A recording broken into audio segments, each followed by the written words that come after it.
महापालिका निवडणुकीसाठी भाजपची रणनीती। प्रत्येक आमदाराची 5 कामं होणार, तर ठाकरे बंधूंच्या युतीनं काय होऊ शकतं यावर फडणवीसांनी आमदारांची मतं जाणून घेतली।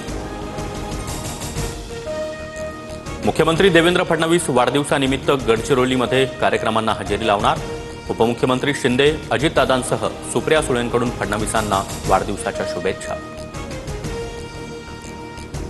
उपमुख्यमंत्री अजित पवारांच्या वाढदिवसानिमित्त कार्यकर्त्यांकडून बॅनरबाजी। नाशिकमध्ये दादांच्या वाढदिवसानिमित्त फळांचंही वाटप।